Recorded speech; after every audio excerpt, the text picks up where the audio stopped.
It was Christmas on the island of Sodor. All the engines were working hard. Thomas and Toby were busy carrying people and parcels up and down the branch line. Everyone was happy. Only the coaches, Annie and Clarabelle, were complaining.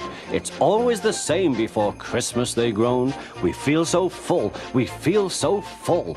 Oh, come on, said Thomas. Where's your festive spirit? Christmas Day is almost here. By the side of the track was a lonely little cottage with a familiar figure waving to them. It's Mrs. Kindly, whistled Thomas. Peep, peep, Happy Christmas. Thomas always felt better for seeing her. Christmas just wouldn't be Christmas without Mrs. Kindly. When work was over, Thomas went to see the other engines. All their coats had been polished. Ha, said Gordon, just look at us. Your driver will have to work fast to get you as smart as us. Never mind that, replied Thomas. I've something important to say. Do you realize it's a whole year since Mrs. Kindly saved us from a nasty accident? You remember when she was ill in bed and... Yes, of course, interrupted Edward. You told us how she waved her red dressing gown out of her window to warn you about a landslide ahead. And you and Toby gave her presents, Percy joined in. And the Fat Controller sent her to Bournemouth to get better. But, said James and Henry together, the rest of us have never thanked her properly. Exactly, said Thomas. So now I think we should all give her a special Christmas party. Everyone was getting very excited, and the drivers felt sure that the Fat Controller would agree, as indeed he did. The engines were all busy making plans when silence fell. The Fat Controller had bad news. The weather's changed badly. Mrs. Kindly is snowed up. Toby says he'll help to rescue her. You must help too, Thomas. There's no party unless you do.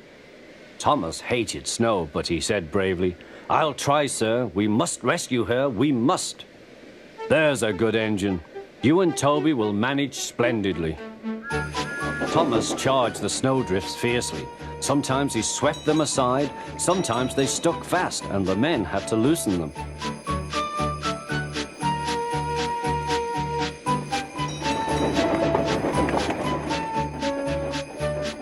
But at the cutting near the cottage, they could go no further. Look at that, exclaimed Thomas's fireman. Peep, peep, peep. Here we are, whistled Thomas. An answering wave came from an upstairs window. Then they heard a familiar sound. That's Terence, said Thomas. He's come to help too. Sure enough, Terence had a snowplow and was working hard to clear a path to the railway line in safety. At long last, the rescue was complete. Percy took the tired workmen home. Terence said goodbye to Mrs. Kindly and promised to take care of her cottage as he watched them all set off. The engines made good time. No more snow had fallen, but the yard was dark. Thomas's heart sank. Suddenly, all the lights went on. What a marvelous sight awaited Mrs. Kindly. Well done, said the Fat Controller. I'm really proud of you all. Mrs. Kindly especially thanked the smaller engines. Thomas and Toby are all friends, she said. And now, Percy, you are my friend too. Percy was very pleased. 3 cheers for Mrs. Kindly, he called. Peep, peep, peep. They all whistled. We wish you a Merry Christmas. We wish you a Merry Christmas. We wish you a Merry Christmas and a Happy New Year. Thomas the Tank Engine and his friends thought it was the best Christmas ever, and Mrs. Kindly could think of nowhere she would rather live than here with them on the island of Sodor.